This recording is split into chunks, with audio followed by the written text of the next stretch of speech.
Yes, people, welcome back to Let's Talk Premier League. And we are here for the Chelsea show. I'm joined by Andrew. Slen should be here soon.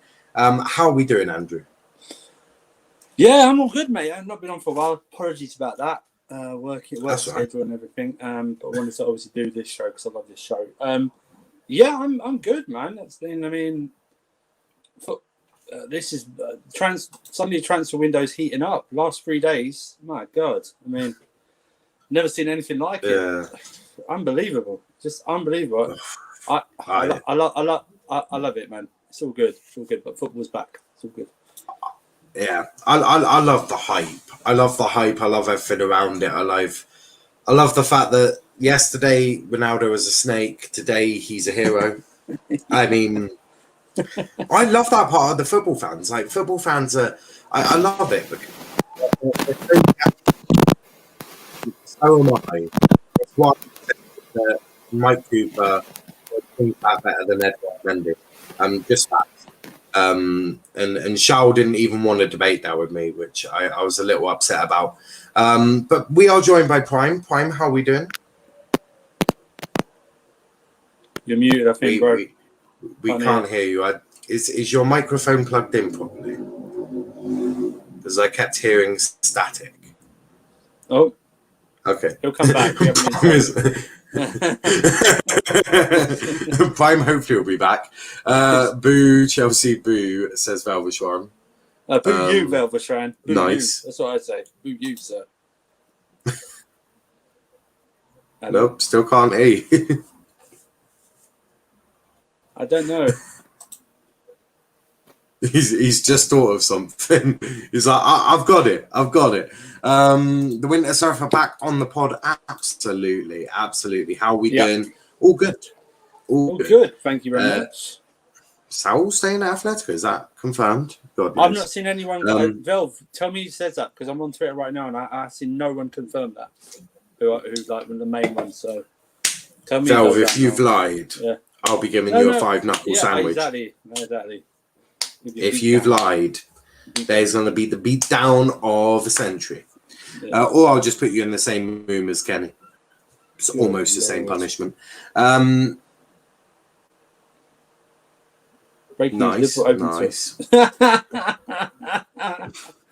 Mundo, did they put... Oh, okay. That's fine. I'll wait till one of our guys confirms it. Is it now? Nope. He's ringing someone. He's like, the same working boys. The same working. He's going, Real Chris says, these guys telling the truth? Smash the like button. Yeah, that's not real Chris, by the way, in the picture. That's Werner. Just saying something. Really, I would never have guessed. I would never have guessed. Prime says, "What's up?" Hello, Prime. We can't hear you or see you. There we go. So, well, this is the beauty. This is the beauty of doing everything via links and technology. Yes. Prime is unknown to nip in. Prime does love nipping. One sec. Okay. But look, whilst we wait for Prime and that, we might as well talk about the big stories that have happened today. We might as well get a Chelsea reaction. Cristiano Ronaldo back in the Premier League and back with the red side of Manchester. He's back at Manchester United. What's your thoughts on that? It's a massive signing. It boosts their attacking talent. I think this is a massive, biggest PR signing that the Glazers are going to do. It's huge. Oh, yeah. Yeah? It's huge. Yeah. And don't get me wrong, he will contribute a lot this season. But does this signing stop them doing what they needed to do? They needed a DM. They needed another central midfielder. Possible right back as well. They needed as well. So does that stop? Does it now put them out the race for Haaland next year? Because they're giving Ronaldo a 2-year deal. Give him a 2-year deal, 480 grand a week. Haaland. It made no sense for United to go get Haaland. None at all, right? Because you have Mason Greenwood there, who is very good. We all know this, right?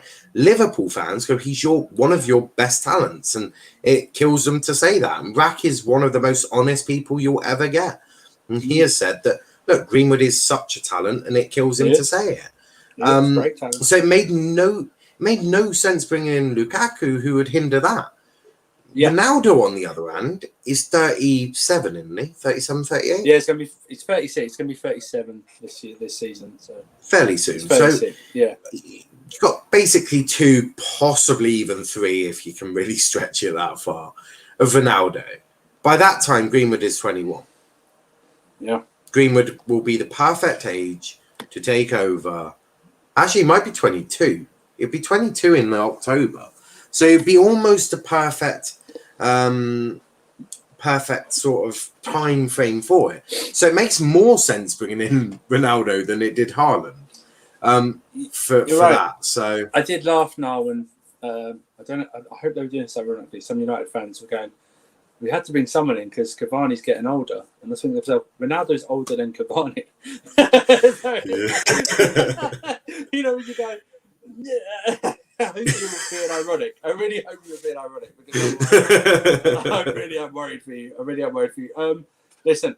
It will boost their attacking talents, department, no doubt about it. I just feel that they are weak in the they're weak in the midfield, and it's strange to say with Pogba and Bruno, you're weak in the midfield, but we saw it against Southampton. They're just weak, and there are going to be games though, like Southampton though. There are going to be games like Southampton when their attacking is just not on.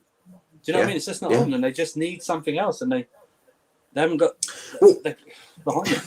It's not necessarily that the attack's not on, because I thought it was fairly okay. I mean, should never have started Martial, right? Let's just cut the crap. Right?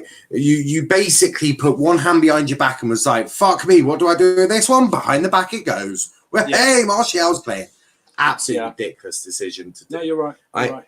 So if they had something else, I think that attack would work. Now, you make a good point. Defensively, in that midfield, it's a fucking shambles, right? Absolute shambles. Matic is shocking now. He's Grandpa Matic, more like fucking God knows what Matic. First touch eluded him. I think his first touch is still at Carrington, to be honest with you. Then you add Fred, and well, I'm not about to go on another Fred rant, but he's shit. And McTominay as well. Got a dodgy groin, hasn't he? Probably from all that pumping of Ole Gunnar Solskjaer that he gets. Devon makes a good point here. I like that we brought in CR7 so Greenwood's progression isn't rushed and too much pressure isn't put on him. Arsenal Saka don't really agree with that. They don't care. And now look at he's just shit. Yeah. And now look at Saka, he's just shit. I still think Chelsea will win the Premier League this season, coming from a United fan. We won't do it with Fred and McTominay Matic. Yeah, I think that's the main thing. But let's get to Chelsea, because this is the Chelsea show. So we talk about the three people that won awards yesterday via UEFA in the Champions League. The first award went to Edouard Mendy, who won goalkeeper of the season. Hardly surprising. No. Then Jorginho, who I do not like. I do not like Jorginho, mainly because he's Italian. He won the midfielder of the year, and someone called Thomas Tuchel won manager of the season. Caretaker. Caretaker manager. Yeah. Those three, are they right, or do you think Diaz being taken out for Rudiger and Haaland taken out for Werner?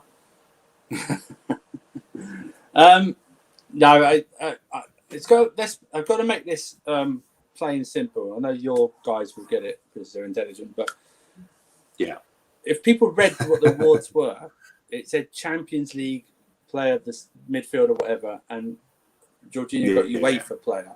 So that includes everything, Euros, everything. So you can't give Jorginho midfielder of the year, the Champions League year, or vice versa. Kante didn't win Euros. Kante got man of the match in second leg of the quarterfinals, both semi-finals and the final. Yeah, he got man of the match and he was outstanding in all those games. Okay, so you had to give him that. The goalkeeper one, it had to be Mendy because he's kept 9 clean sheets. It's a record in the Champions League. He conceded 2 goals. He's conceded 2 goals in the Champions League. The Diaz one, I can see it. I can't see it. I would argue that maybe it should have been a member of the defence that conceded less, maybe. I would have gone. I think the only one who really stood a chance, I thought Azpilicueta in the actual run in the Champions League got better and better. And in the final, he, like so many others, he was outstanding in the final.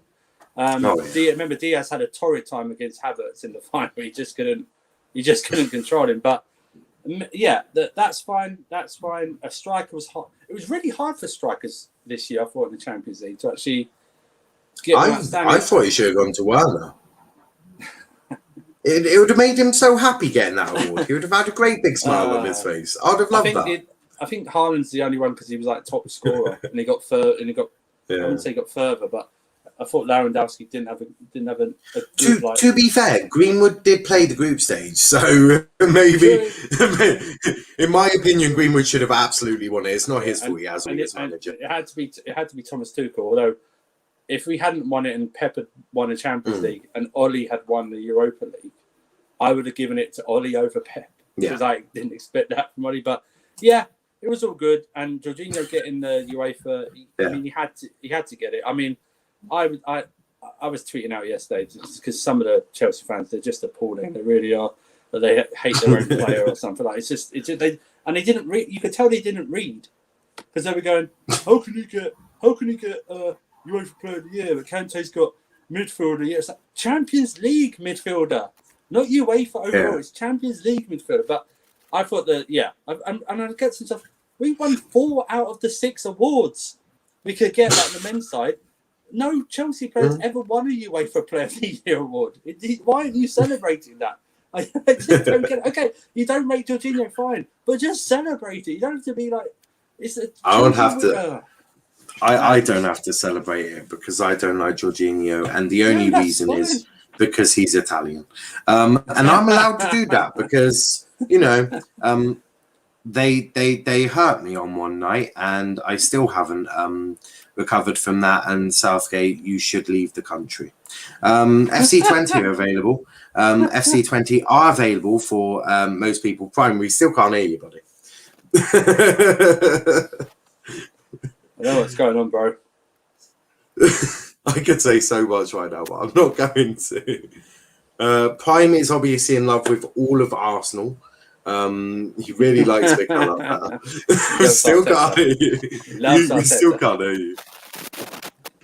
We can hear something moving. Yeah, we can hear something moving. No. Let's wait. Nope. Nope. Let's carry on. I don't know what's going on with Prime. Don't speak if you love Bakayoko. Unbelievable this guy. Don't speak if you don't rate Mendy. Unbelievable this guy, I tell you. Still can't hear you, buddy. But yeah, as I was saying, Southgate is forward and should be going to FC20. They are available for managers that don't make it for England. Also, why are you taking Babbitt over Greenwood? Oh. Brian? Hear me now? Yeah. Yes, we can hear you now. We have liftoff. We have liftoff. So obviously, Prime, we were just saying how much you love Bakayoko and don't rate Edouard Mendy. Yeah. He's not going to deny that. He's muted again. I'll fix that later. There you go. We can hear you. Whatever, I don't know what that is, but I'll fix that later. Gerrard is not even top 5 English Premier League midfielders. Yeah, that makes sense. Well, I was during the pause whilst we were trying to get your mic to work. I was just saying that Southgate should go to FC20 because that's where shit managers go. Steve McClaren, prime example. Also, Greenwood is better than Bamford. Look at their recent performances, Mr. Southgate. Hello, Mr. Dickhead. Also, Saka's been missing for the last half a season. Hello, Mr. Dickhead. Also, FYI, I don't think the country's ready, but Greenwood slots that penalty away. But on to Champions League. You won 3 of the positional awards: goalkeeper, midfield. Oh no, two of them. 2. You won 2 positional with defender and midfielder with Kante and Mendy. And then your manager, Thomas Tuchel, won the manager of the year. Should have shared it. Yeah, split it, cut it in half. One arm for you, one arm for me. Hey, what did you make of that? It seems quite fair. Although I suppose well deserved. Should Diaz have got the award instead of like an Aspilicueta or Diaz or Rudiger? Go on, Prime. I've already answered that. Go on, Prime.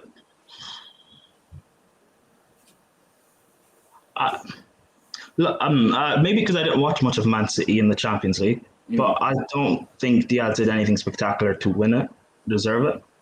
I like in the final itself, I think he was run ragged. Yeah. I think maybe John Stones was better than him but again, that because I've watched City in the league last season, and John Stones was better than Diaz in the Prem.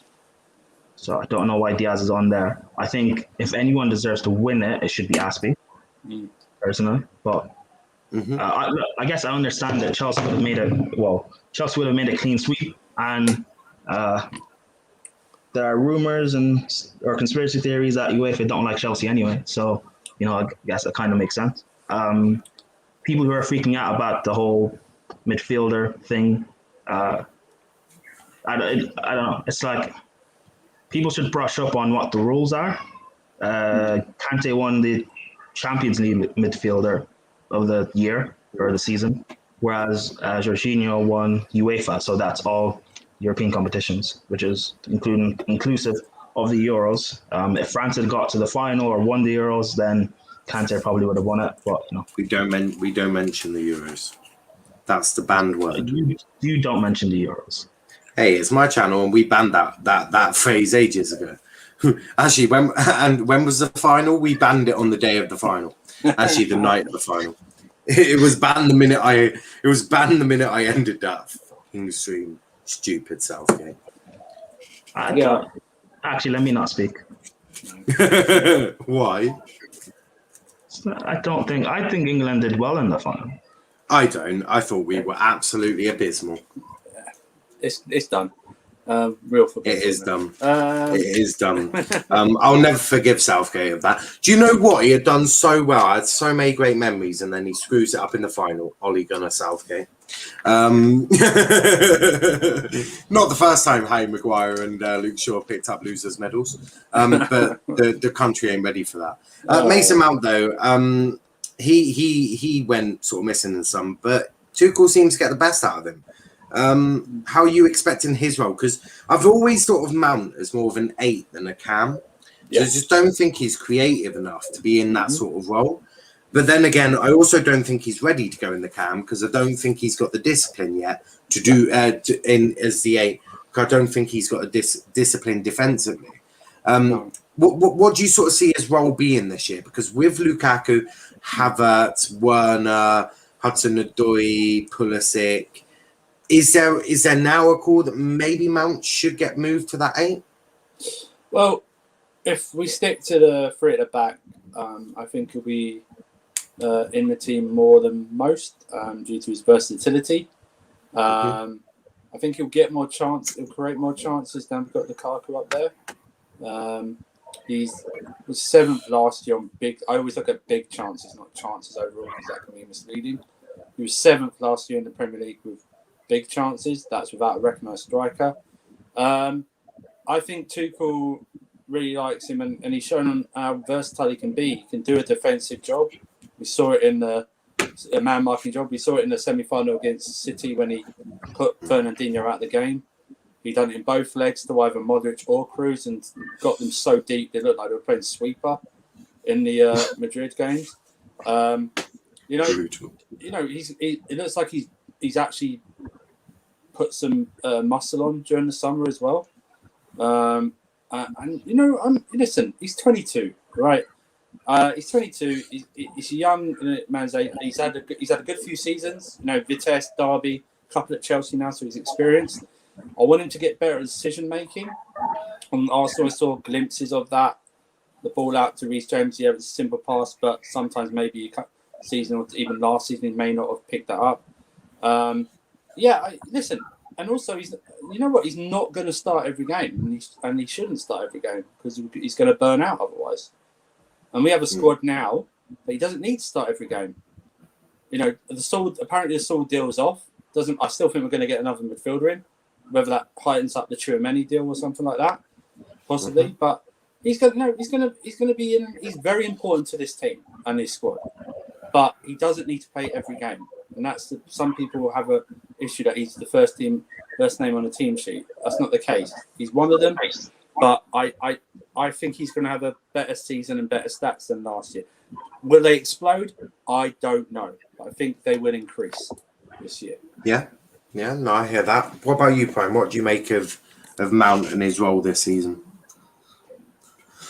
I think, kind of same with Andrew. I personally would play Mount in big games because tactically we know he can do a job. But if we're relying on him to be part of that front three, and depending on who plays, he will probably have to be the sole creator because Lukaku will play as our striker, and if it's Werner or Havertz, and neither of them are. Werner's an inside forward. He got assists last season, but he's not necessarily creative like that. And Havertz, I still don't necessarily know what he is. He's a false nine, so whatever a false nine does is what he's going to do. But in terms of just ring up Pep. He loves a good false line. He'll explain it to you. Yeah, exactly. He'll also get swans in a formation and help you explain it that way. Yeah, but Pep's a different case by himself. But with with Mount, I don't know. He's not. He can play, killer passes, but he's not consistent enough doing that. Which again, he's a number 8, and he can play well in the midfield 3. But when it comes to, he can't play in a pivot yet. He can't play in a 2 yet. I think it's something he'll learn and develop as he gets older and probably when he enters his prime, as like what happened with Lampard. But as of right now, I don't know. As of right now, I think the way the system works, Mount has to play in big games because it allows him to drop to a 3 tactically, but against the lesser sides when we have to play low blocks and have to break teams down, he's not it. And I think that's a big part of us last season why our final ball was poor, because a lot of it was trying to rely on Mount, and Mount he just doesn't do it consistently. And I don't know if that's like an intelligence thing that he just has to learn with experience, or if that's just the way he is basically as a player. Because there are some people who will say Mount is this is how good he is, this is his ceiling or whatever, he's the complete player. And if he's not going to improve from this sort of level, then that's a bad thing. In my opinion, I think he can get better, hopefully. But he should get better. Andrew mentioned he's only 22, for goodness sake. Yeah, but for some people, he's already better than Scholes and stuff. So I mean, that's delusional at best. And for anyone saying that, do contact your local doctor and do get yourself a psychiatric appointment, because you really need to check if you're not completely off the rails yet, because that is absolutely barbaric at best. But I think I trust Tuchel, and we have such depth in terms of different sort of attacking players. Like, we haven't even mentioned Pulisic yet. Ziyech has had a great preseason. I know he got injured in the Super Cup, but he's back now. Callum, I thought he was one of your best players in the Super Cup, if you don't mind me saying. He was. He was, but well, he got like about 30 minutes, so it's hard to Yeah, say yeah, that. but in those 30, he looked really sharp, really good on the ball. Almost looked like a rejuvenated man under 2. Exactly, and I think he'll prove me wrong because I'm someone who says he's not, that good. He's not at the level. I really hope he does prove me wrong. We also have Callum, who we haven't talked about, and he gets hyped up so much amongst our, youth lovers and stuff like that. So, Callum is this guy, and he's the truth. Hopefully, he can break through this season. You have so many options that, it's not good. I don't want to. We had Hazard for 7 years, and Hazard was world class and one of the best. But I don't want to have to rely on someone all the time because in games where Hazard may be man marked or he's just not feeling it, no one else steps up. And I want to have a team where we don't just rely on one player. We brought in Lukaku to score goals, but I don't want to have to rely on him all the time to score. Against Liverpool, I don't want to have to rely on Lukaku to score because I know Werner can pop up with a goal maybe or Havertz somehow. So it's a team effort, and Chelsea at our best is when we had our team contributing to everything, not just one player. And if we look at all the top sides, United have relied on Bruno. It's not really worked out too well. Liverpool relied heavily on Mohamed Salah, Sadio Mane, and they didn't turn up last season. Man City don't rely necessarily on one player. They rely on that team, don't they? It's no surprise that Man City have won the Premier League title more times in the last 5 years than anyone else. So it is smart to say we need that team around us. And you can see, especially United are trying to try and add that to their game because that has been the thing that does win you the major trophies or certainly does get you competing on that level. That I don't think, yes, of course, if you rely on 2 people and they don't get injured, you can shithouse your way a couple of years, blah, blah, blah. When injuries start and they don't start performing, that's when you see the knockdown. But the attack is full of depth. It is really Hudson-Odoi's breakout season. He's got to really break out soon, else is he ever going to break out? It's really the question, isn't it? Yeah, I don't know. Yeah, sorry, you go. I agree. I really. The problem is he's down a pecking order at the moment. Yeah. Either at right wing back or in the attack. I think now possibly Tuchel even thinks Ziyech is ahead of him. I really don't know.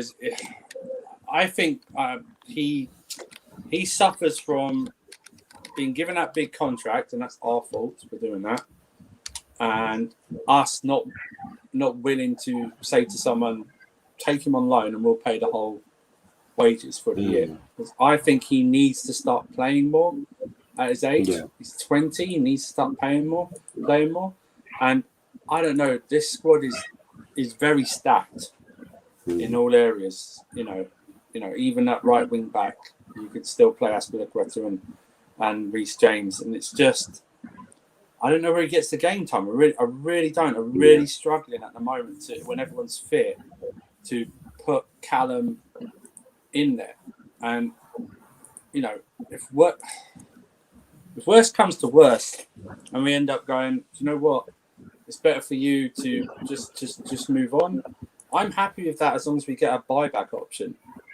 Yeah. So if he goes like he does goes to Germany, does a Sancho or something, and then next 2 years we go, yep, we're going to buy, we want you back now, then I'd rather do that than see him waste his talent on the bench. I mean, he's not in the under-21 squad because he hasn't started. He wanted to stay back and trust and develop, and it's like, I don't know whether you're going to get the chances. You're not going to get any very rare any game unless it's a huge injury crisis.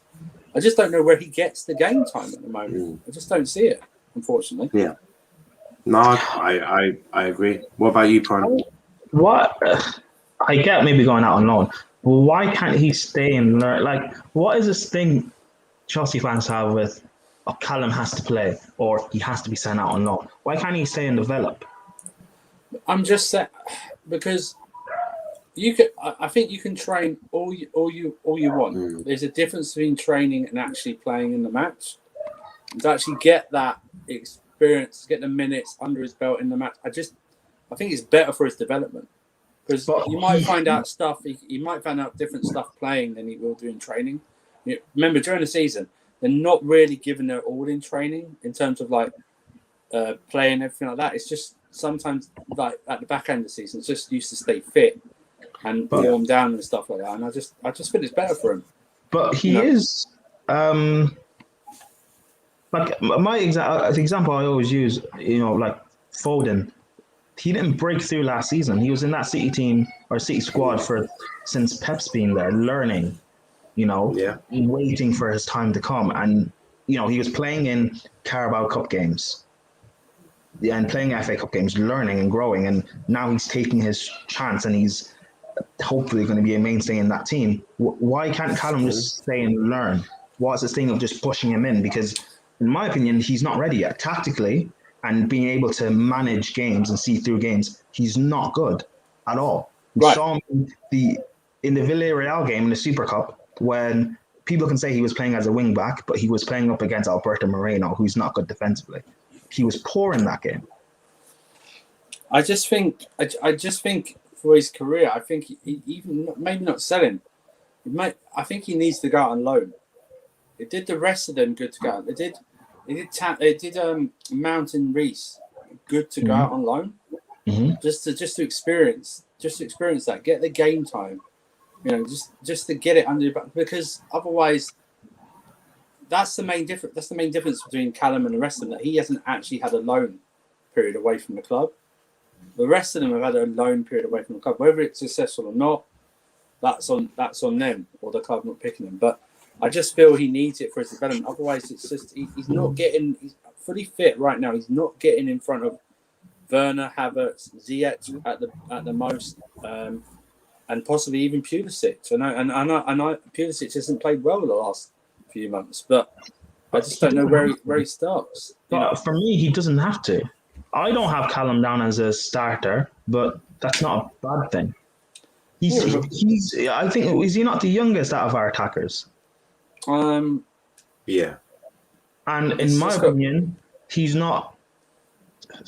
I'm not going to say he's the least talented. I don't want to sound like I'm disrespecting him, but he's not better than.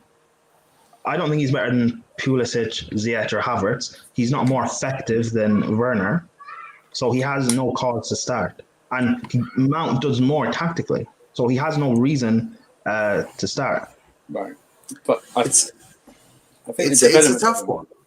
It's a tough one because you both mentioned really good points, and I think that's the beauty of football, isn't it? That we all sit here and we all view things differently and on how to do it. Because as Andrew mentioned, some young players that have gone out on loan, the likes of Mount and all of that, do a great job, come back in. But then Prime mentions obviously Foden and what Pep did and all of that. It could work out that if you sent him out on loan, he'd come back like a Mount, he'd fly and rejuvenate the Chelsea attack again, or Prime could be right in that he stays in with the squad and he learns from let's face it, the attack you've got, which is absolutely soul destroying if you're an opposition team looking at that going, I'm in danger. I've been watching like England games and watching England players develop like my whole life. I know what you guys do with young players when they come through early. They burn out. Michael Owen, as great as he was, he burnt out, and maybe that's injuries, but he did. Rooney burnt out because at the age of, 32, 33, he looked like he was finished, when realistically, but to be fair, in terms of Rooney, he did drink heavily and also smoke as well. So I know, I can still name so many more. People. I just manage the games, manage them properly. Like Foden, realistically, he will keep playing until like 35, 36, until he's finished, his career's finished. Like Lampard was still playing, I think, up until he was 32 or 33. Then he left. The same with Gerrard. That's good long career. Like Callum, just wait and bide your time. Like if he goes out on loan, or if he goes out on loan, and then all of a sudden we have a few injury crises where he could have taken advantage of, so we end up buying another player. All of a sudden he can't break through, and then he's stuck playing at like mid-table clubs, and that's going to be his career. Like look at someone like Jeremy Boga, who people are saying we should bring back on the buyback clause. He's talented, but he's not that good to play at a big club. And that's all Callum will end up being then, just a talent, but not good enough to cut it at a big club. Instead of just waiting for your moment. It's a tough one. It really is a tough one. But moving from your attack to your defence, obviously Zuma is still in talks with West Ham. I think there's been not a breakdown, but a slight issue with a medical, as from what I'm hearing. What do you think Zuma will go to West Ham? Do you think this might just be a David Sullivan going, fuck me, £25 million? I don't know if I want to pay that anymore. It's funny, isn't it? Because he's been fit all pre-season, fit for the games, and suddenly now there's a knee problem. Suddenly now there's a knee problem. It's been fine throughout. West Ham are just cheap. Sorry, Lands, if you're watching, you're just cheap. Your club owners are cheap. That's what they're. They got brass neck asking for 100 million for Rice, but they don't want to stump up 25 million for Zuma, who would improve your defence. Honestly, now I'm reading on Twitter, he might ask for a loan because of his knee issue. It's like you're just cheap, just cheap. It's just it's. I'm just getting this point where it's like, just either take the deal or don't take the deal, because I'm sure someone else would come in for Zuma. It's just ridiculous at this point. It's like it's like they can't. They probably wouldn't even have to pay 25 million up front. It'd probably be like something like 10, and then something else. So it's not even they have to put 25 million up front. That's the problem. That's cheap. The thing. Chelsea are normally quite good with allowing teams, because I think Chelsea understand that not every team has got the money that Chelsea Football Club do.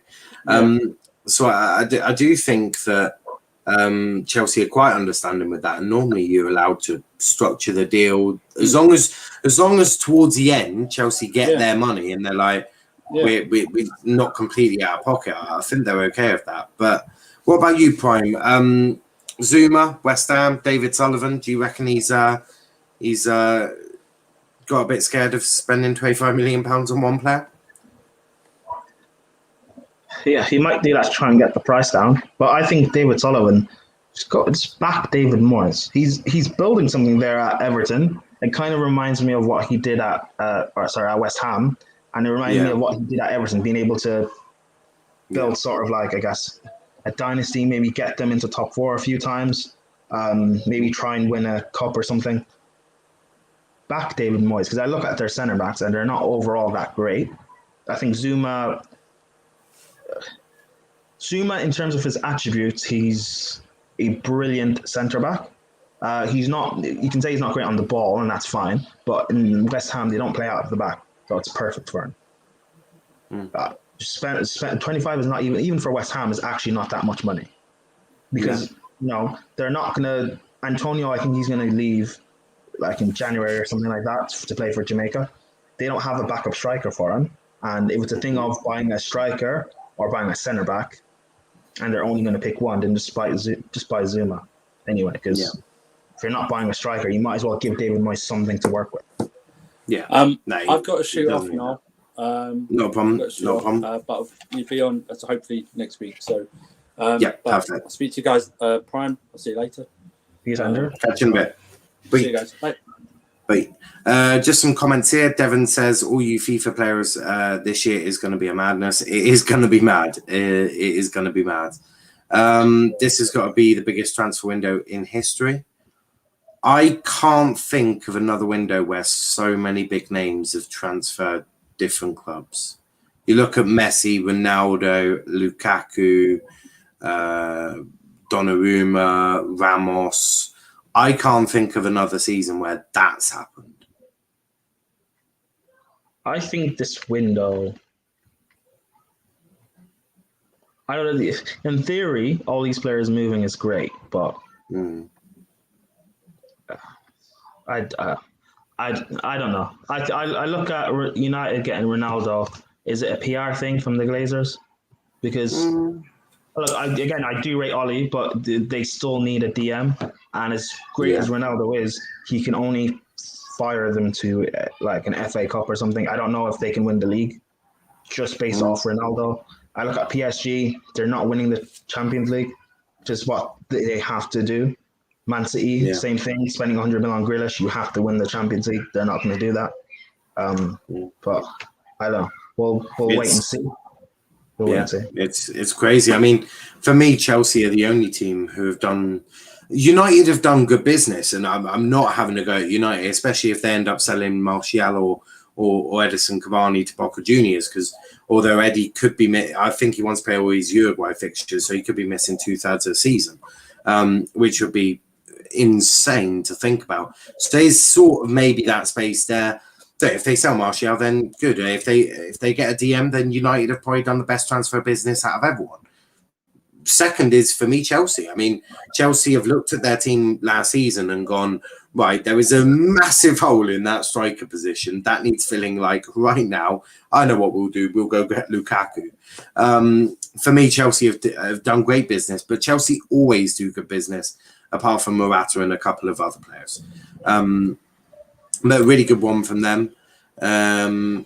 Samuel just defeated City fan in the bottle flip game. Nice. Saul is coming to United on loan. Where have you heard that from? I've not heard that. You all better be shaking. CR7 is coming to disgrace your club. My club is safe. We're not in your league.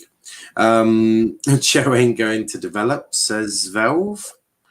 Ain't even game time prime. He is going to develop with no game time. Wait, what are you talking about? Who? He's talking about Cho and how he won't even get game time. So Cho does get game time. He'll get Carabao Cups, won't he? Carabao Cup, I think. Oh, sorry. But that's what I mean by game time. Yeah. Take the games that you can and play well. And he played in the Super Cup, people seem to forget. He played in the Super Cup final. He had in my opinion, it was less an average game, which again, it happens. He's young and stuff, but like, take the opportunities that you can with game time. Like people are saying he has to play. Yeah, but play over who?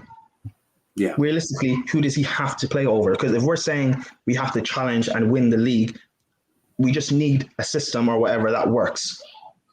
We don't have time to try and bed in a player or play a player because he's so talented. I don't care about that, realistically. Yeah. I don't care who wins. Yeah. Yeah, I hear you. Devon says Zuma is well worth 25 million. I'll take Zuma over Ben White. Two different players, but look, 25 million is a good one. That was obviously before Andrew dipped. West Ham should go in for Lingard and Zuma and then sell off Rice. Well, I think it was you, Prime, that we were talking about here. We were saying that West Ham are never going to get a better fee than they are now for Declan Rice, because realistically, his contract will end. He's not signing a new contract. So realistically, the best you're going to get for him is what you get this season, whether that be 60, 80 million, however desperate United get. If you give it another year or so, West, like, I know I just said what they're doing well with David Moyes and stuff, but again, it is West Ham. West Ham are known to have one good season and the next they're back in 15th. So if they're in 15th next season, they're not in any position to demand 60 mil for Declan Rice. Yeah, and that's the thing. For me, West Ham, I would cash in now. I would look to spend that 60, 80 million, revamp a defender, get a striker in, maybe bring in another central midfielder, get your scouting network out there. There's gonna be players just as good as Declan Rice, but in different leagues, right? I've heard Wolves are looking at Sven Botman, a very tidy centre back. Get that scouting team working, right? There is scouting there for people to do.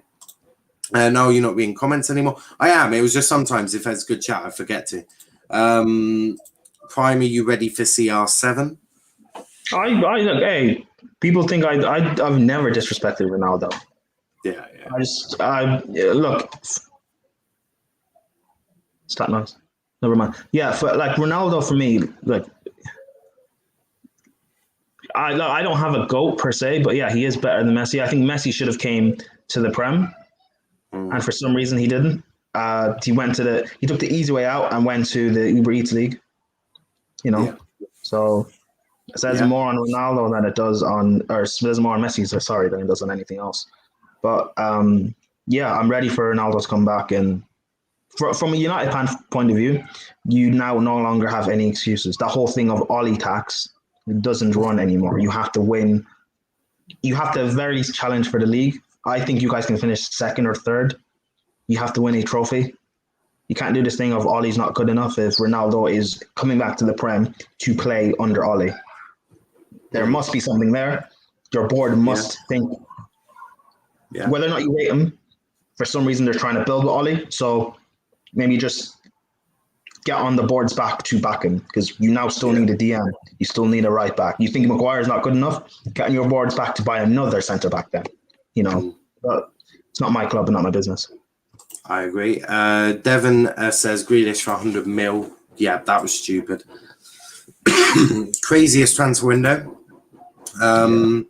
This window, I want to know how much the total spend in the lower clubs have made transfers. Well, that will be released, I think, deadline day, or you could probably find that online. Cavani is staying at United, confirmed by Fabrizio Romano. Well, fuck knows what happens then. Martial maybe goes. Someone of that attack has got to go. Simple. You can't have that many attackers and them all. You can't keep them all happy. Wear polo shirt if Gerrard is the best midfielder of all time. Lies. Chelsea. Gerrard is the best midfielder. Well, okay. Gerrard. Devon still think, look, you can get CR7. I don't think you'll win the league, but you got a challenge. Gotta love it. But we are joined by Sam. But what I want to do now is obviously preview the Liverpool game, doing it all slightly differently for the first few weeks whilst we all get back to normal, whilst I get back to normal. But during obviously a show, you have got Liverpool tomorrow night at Anfield. It's not one of those quiet Anfields. Well, until You Never Walk Alone has been blared out and then it falls to silence. But you, Prime, I'll start with you. You're going to Anfield tomorrow. I think the one thing that this Liverpool defence has not had is being challenged physically. And look, Lukaku is also really, really damn smart. So it's going to be a real test for Liverpool's defence against Romelu Lukaku.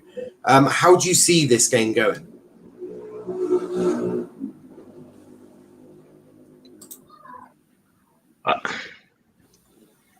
I think we should be able to beat them, but I think the game will end up in a draw.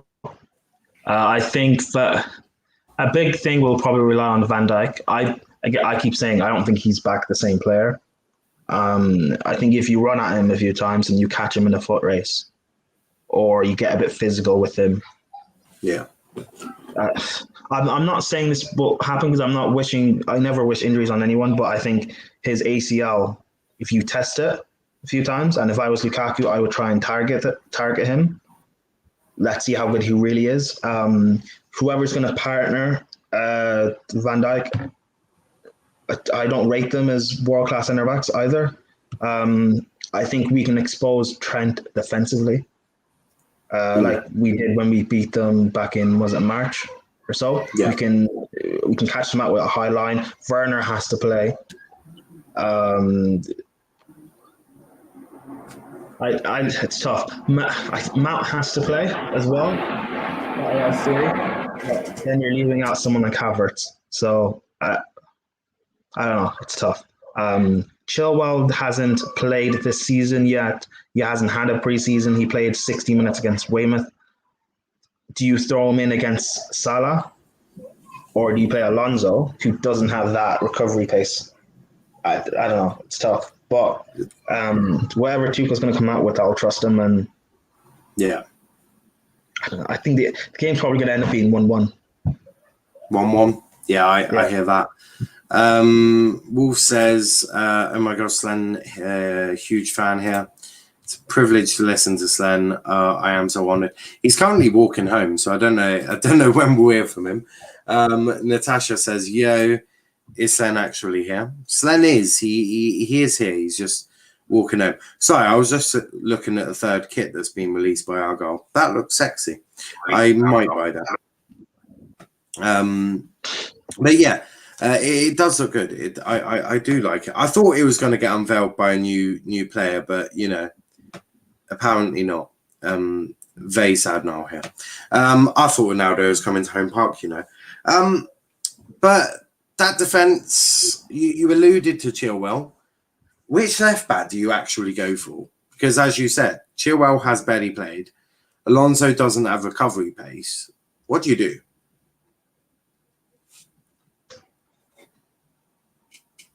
I don't know. And also Alonso hasn't. Well, I think he's played the Super Cup in the first 2 Prem games. He's played very well in them. So It's tough to say you take him out. However, Chilwell is the better option, especially against pace.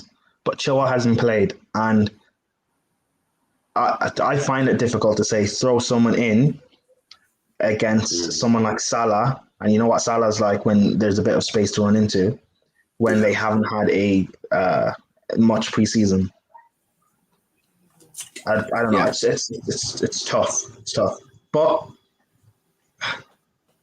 it's why Tuchel's paid big bucks. Whatever decision Tuchel makes, I don't blame him because there's cause to pick either decision. To make either choice. I won't necessarily blame him what decision he makes. So I understand that. Do Liverpool having fans scare you? Well, not scare you, but does that make you worry about it?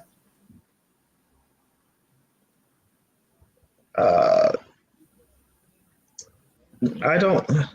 It's a different prospect, because we know what Anfield is like, with the crowd and everything. So it is a different sort of game than just playing Liverpool normally. Mm-hmm. However, I'm not I personally, I'm not scared. But I'm not playing that. I think our players. How do I word this? Our players, our young players, our forwards, they've had to play. Go to Atletico Madrid. They've had to play at the Bernabeu. They've had to play in the Champions League final. But a lot of that is doing it without the crowd. Yeah. Without that sort of atmosphere. Can they go to the Bernabeu with a, can they go to the Bernabeu and win with that sort of crowd?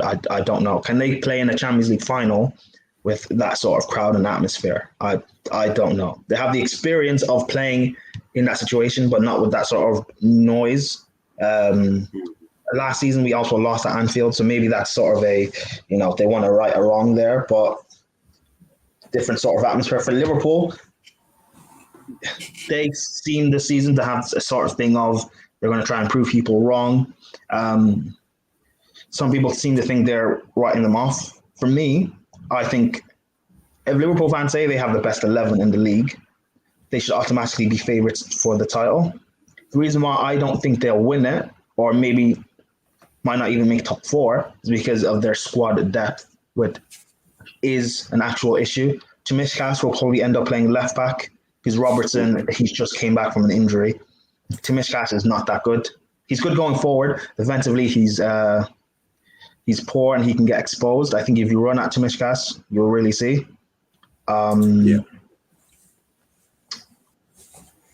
Again, Trent defensively, people know what I'm like. I don't rate Trent defensively. I look at their midfield. I look at their midfield and there seems to be maybe a bit of an imbalance if you play Thiago in there, because he's great on the ball, but he's not the best doing that sort of hard work. So if you play Thiago in there with Henderson and Fabinho, maybe you have to change up how that midfield works. I look at their forward line. I know Jota is scoring goals, but their forward line doesn't work necessarily in the same way. Yeah.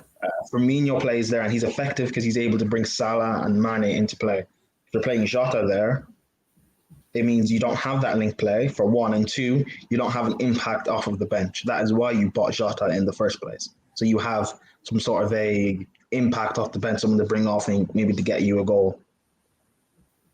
So I look at Liverpool, I look at their squad, like nothing scares me within it. And I also don't rate Klopp as a tactician. And if this game gets into a tactical battle, I back Tuchel to win it all day. Yeah, I hear that.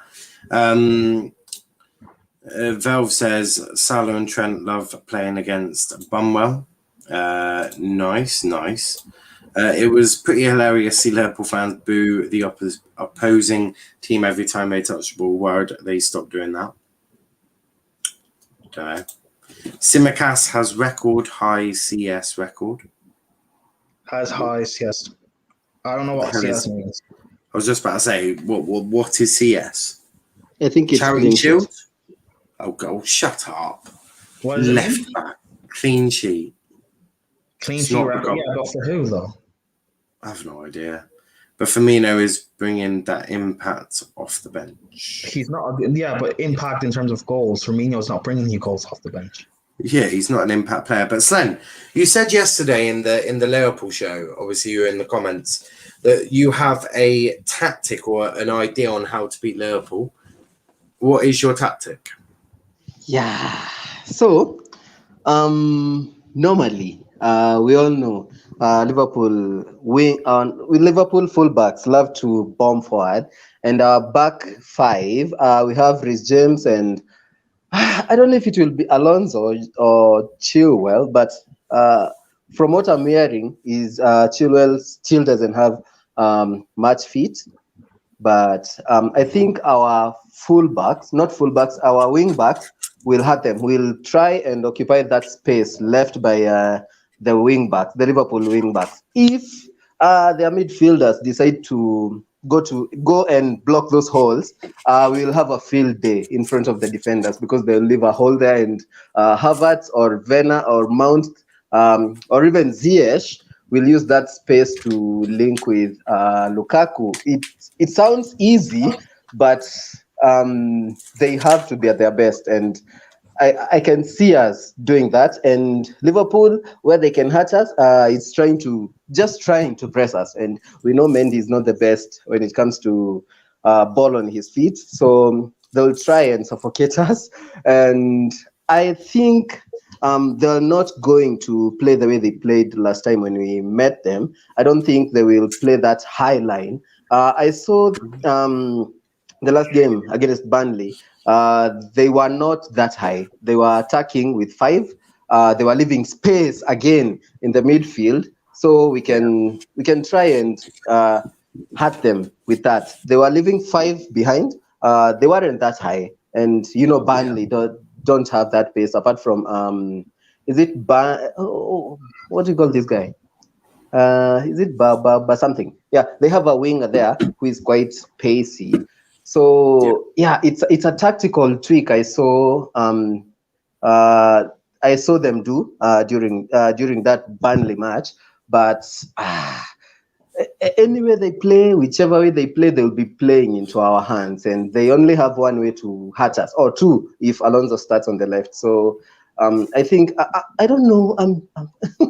I just feel like we have so many ways to hurt them this time, but we'll have to see. Tomorrow will be a masterclass. Like, we have a lot of battles to just watch and enjoy. We have Tuchel versus Klopp. Yeah, we have Lukaku versus Van Dijk.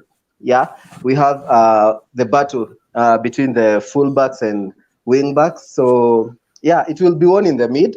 That one, and if we decide to do that, obviously Chelsea have the upper hand. And I don't know. I'm quite confident, very confident, and every time I do that, it doesn't end up well. But at least I was doing that again when we were being coached by Lampard and Sarri. So this time I hope it will be different, and I feel like we'll beat them. We'll beat them. You mentioned about you just want to quickly touch on something. You say that the midfield battle. The game's going to be won in the midfield battle. Now, Yeah. obviously, I know Argyle are in League One, and it's a completely different kettle of fish. What if Liverpool decide to try and avoid the midfield? What if Liverpool play more directly than, because we are used to seeing the Liverpool side play direct football. We've seen, if Robbo does start, we've seen the likes of him and Trent switch and play very direct. Jurgen can really bring out that directness. Do you think that would not pin Chelsea back a bit? I know Chelsea are going to want to go through that midfield, but what if Liverpool just go, nope, we're going to play direct? And I think it's going to be who decides the game. Now, Chelsea will want to decide that in the midfield. For me, I think Liverpool are going to want to decide this on the wings and maybe more direct play. That's how I see the game. So I think it will be whoever wins, whoever gets to win how the game is played, if that makes sense. So if Chelsea win the debate on and get the ball going through the midfield and make it that sort of game, I see Chelsea winning it. But if Liverpool win and they're just playing direct and you can't really deal with that, I see Liverpool winning this game. So it could go one of two ways, couldn't it? But when you mean Liverpool playing direct? Yeah. What do you mean? They don't really play like that, do they? No, they have played direct. I think he means when they switch the play from this side to the other one. Liverpool can play quite direct football. We have seen Jurgen do it on a few occasions. Normally, when he knows the midfield battle might not be their best play, we do see them sometimes do this direct stuff. We see the long balls from Van Dijk. We see the switch of plays from the wing backs. We see them putting the long balls over the top for Mane and Salah to chase. So you could see them. No, sorry, but that's when they've got space to run into. Yeah, and that's what I mean. If Chelsea, I don't think we'll give them that space. Yeah, but it all depends, but that's what I mean. It really depends on which team wins how the game is directed. So if Chelsea are stupid enough to do that high line, and Liverpool are able to play more direct that they like to do, use the pace of Salah and Mane and Jota and use the wing backs to effect, then I can see Liverpool winning this. If Chelsea do sit back and they're like, no, you got to play through us, then I can see Chelsea getting the upper hand, especially with that midfield battle, because I do think Chelsea's midfield is better than Liverpool's midfield. I also think Liverpool's wing backs are better than Chelsea's wing backs. That's absolutely fine to say. They also have to be careful, and whoever plays on the left hand side, whether that be Robbo, whether that be Trent, Tsimikas, they're going to have a job to deal with Reece James, aren't they? Because he has got pace. And he has got that quality to whip in a low cross or a high cross, however Sir Lukaku would like it delivered onto his body, whether he would like it delivered onto his foot or his massive, great big head that he's going to head it into the back of the net with. However Mr. Lukaku wants that ball, I'm sure Reece James is more than able to deliver that ball. So, and especially if it's Robertson, I don't think the way Tierney was pulled about, I don't really see that from Tierney that often, but he also wasn't given necessarily that cover. I think with Robertson, you probably won't see him get pulled about. But again, I don't think he's 100% fit to play. And look at all the injuries they had last season. I don't think Klopp is going to be stupid to force someone into play when he's not fit. And this isn't a must-win game per se for either side. I think if Tsimikas plays, it's a weakness because I can see Chelsea pulling Tsimikas apart the way we pulled Tierney apart, doing kind of like our switch of play from one side to the other. All of a sudden, you have space for James to run into. Yeah. No, I agree. It's going to be an interesting one, and I for one obviously will be doing a watch along of the game tomorrow night. It's actually we're only doing one game this week because I'm actually at British Touring Cars on Sunday with the father. So me and him are going to be watching there. There might be a few clips of some races coming up on the Monday. Charles is going to be hosting the Formula One on Sunday, so do please give her your support on that. And don't you worry, I will be watching, and I'll watch the thing back. So if I hear any crap, I'll be after you. Because Charles has been with us on Formula One for half the season. She might not know everything, but she'll be with Chris, and Chris does know his stuff. So it's going to be a great duo. Obviously, it's me not available this Sunday. We've had Chris unavailable. We've had Charles unavailable. Now it's me. So we're going to try that out. So it should be good. I'm very excited, and I know Charlotte. She'll be supporting Max Verstappen on my behalf as well. I'm sure Charlotte is more than capable of doing that as well. But yeah, that'll be good. But yeah, tomorrow watch along for the Liverpool-Chelsea game. Sunday, obviously, Formula One with Charlotte and Chris. I'll be here for qualifying tomorrow. So we have got qualifying for you tomorrow. 10 p.m, we do have the United show. RJ is in complete charge of it. So I have no idea what they're talking about. I have an inkling. I cannot confirm this, though. He might be Portuguese. He might have CR. He might wear the number 7. So, you know, it's one of those. I'm sure they'll be talking about that. But before you do go, hit that like button, hit that subscribe button as well. And yes, do join us at 10 p.m. for the United show. Got a great panel for you there as well. But Prime, where can they find you, bro?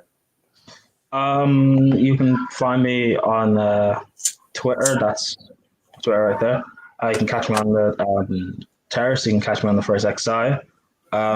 Catch me here sometimes. Yeah. The Chelsea show or whatever, whenever I'm on. And I'm going to be on a show a bit later today. I can't remember the channel name. It escapes my head. But just follow me on Twitter, and I'll tweet out when I'm on there, and you guys can go watch. And that's bad. I just can't remember the name. But yeah, just follow my Twitter. To make sure you check out Prime's Twitter. Sorry. That's all right. Do check out Prime's Twitter. Also check out our socials. Twitter, Let's Talk EPL. Instagram, Let's Talk EPL_. TikTok, Let's Talk Premier League. We're also on Football Fan app. We're now on there. We've done 2 Argyle podcasts. Our second episode has got over 800 views. So for anyone watching that, that is incredible. And thank you so much. We're also doing a weekly preview show. Those 2 are exclusive to Football Fan app. So do check them out if you like hearing about Argyle, or you like to hear about a bunch of us having a joke about previewing some games. I had Dom, Jeannie, Tom, Russ on this week. And I'm sure I don't, and Luke, I'm sure I don't need to explain how that went, guys. So if you want to hear a bit of banter for about 60 minutes, go check that out. But until 10 p.m, thank you for watching, guys. And yeah, should be an interesting game tomorrow. I'm excited. But until next time, thanks for watching. Peace out.